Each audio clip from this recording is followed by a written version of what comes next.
Hello and welcome to Lamplighter. Today is August 28. Today is a really sad day in the history of the people of Judah. They had been warned for so many years by prophets like Isaiah, prophets like Jeremiah and Ezekiel. The warnings had come. The people had refused to listen. There were always false prophets around who would tell them exactly what they wanted to hear, and so they refused to hear the negative messages of the prophets of God who were actually forecasting the truth. But the people simply would not turn from their rebellion, from their sin, from their disobedience against God, and now God has finally had enough.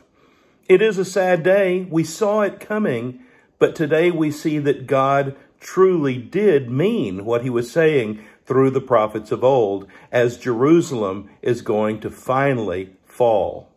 The end has finally come, plagued by famine, drought, and pestilence from within, and besieged by Babylonian hordes from without. The city of David finally falls. The historical record is mercifully brief in this account, as if the shame of it all forbids greater mention. Now, over a period of 4 years, hundreds of people are going to be taken captive and actually deported to Babylon. The prophets of God are regrettably vindicated. Ezekiel, in particular, is proved correct as to the final fate of Zedekiah and the exact manner in which it happens. So all of the things that we've been reading about over the last several days and weeks are finally coming to fruition. It is gratifying to these prophets to know that God is doing exactly what he said he would do, but it's also disheartening because it is such a sad time for the people of Judah. Now we're going to see that Nebuchadnezzar is going to, with his forces, break through the wall.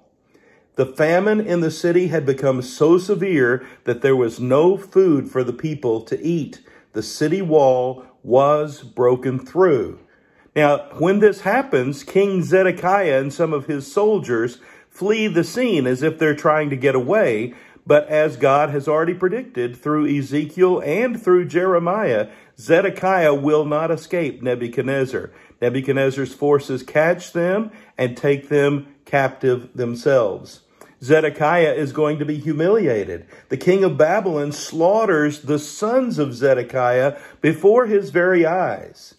Then he put out Zedekiah's eyes, bound him with bronze shackles, and took him to Babylon, where he put him in prison till the day of his death. So Zedekiah is not able to escape the clutches of Nebuchadnezzar and the Babylonians. Now we're going to see that not only are people being deported and taken into exile, but the city of Jerusalem is going to be ransacked and destroyed. We read God handed all of them over to Nebuchadnezzar.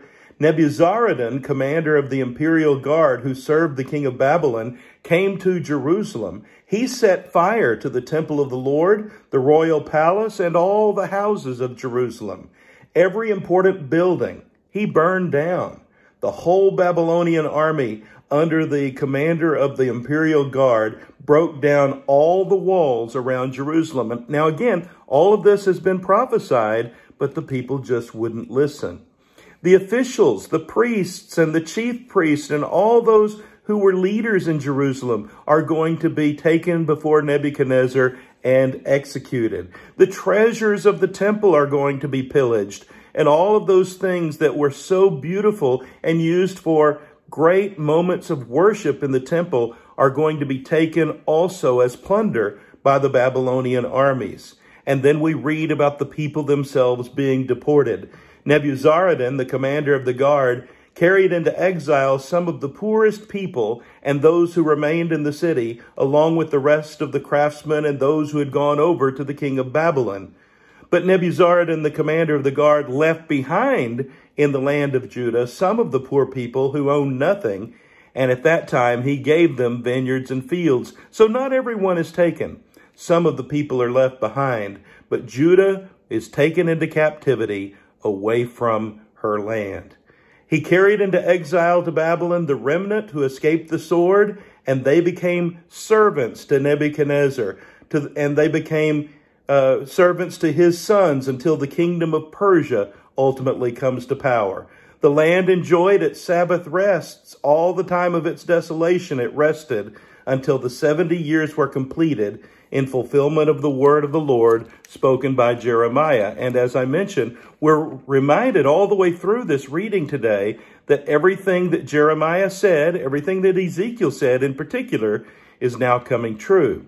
As we turn the page to the final page of our reading today, it's entitled Gedaliah and Jeremiah. Now, Gedaliah is a governor that is going to be left behind for the people who were not carried into exile, and there's going to be a relationship formed between himself and Jeremiah himself, who was left behind.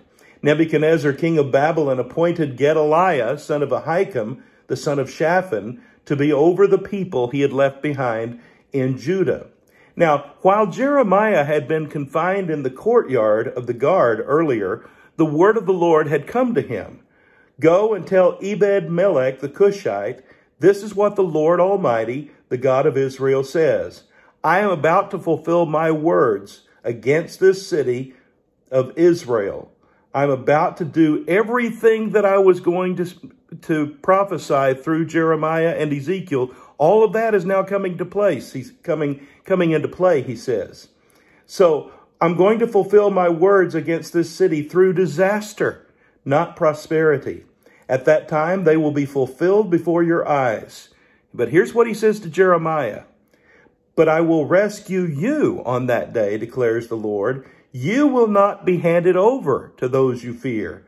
I will save you, and you will not fall by the sword, but will escape with your life because, listen to this, you trust in me, declares the Lord.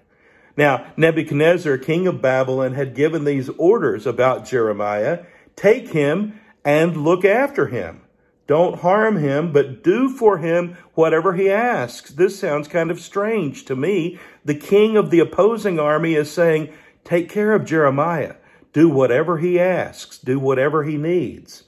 He had Jeremiah taken out of the courtyard of the guard. They turned him over to Gedaliah, son of Ahikam, the son of Shaphan, to take him back to his home. So he remained among his own people. Now, when we're given the details of Jeremiah's release, it's fascinating the way God is working in Jeremiah's favor. Here we're told about Nebuzaradan, again, the commander of the imperial guard for Nebuchadnezzar. He found Jeremiah bound in chains among all the captives from Jerusalem and Judah who were being carried into exile to Babylon. And when the commander of the guard found Jeremiah, listen to what he says to him. The Lord your God decreed this disaster for this place. And now the Lord has brought it about. He has done just as he said he would. All this happened because you people sinned against the Lord and did not obey him. But today I am freeing you from the chains around your wrists. Come with me to Babylon if you like, and I will look after you. But if you don't want to, then don't come. Look, the whole country lies before you. Go wherever you please.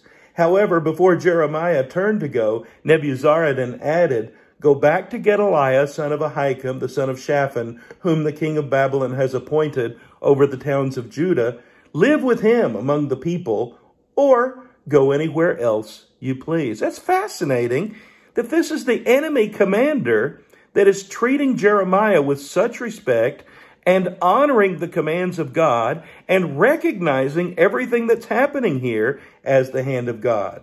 So then the commander gave him provisions and a present and let him go. So what does Jeremiah do? He goes to Gedaliah, son of Ahikam, at Mizpah, and he stays with him among the people who were left behind in the land. Again, no matter whether you're looking at Nebuchadnezzar and his forces, no matter whether you're looking at Zedekiah and his attempt to escape, no matter whether you're looking at the prophecies of Ezekiel or Jeremiah, the story is about God. He means what he says. He has given more than adequate warning. The people have failed to respond, and judgment is coming. The same is still true for us today. God means what he says. He's being very patient with us to see if we will obey. But we need to understand he means what he says, and judgment day is coming. Isn't it great to be a lamplighter? His word is a lamp to our feet and a light to our path. I hope you have a blessed day.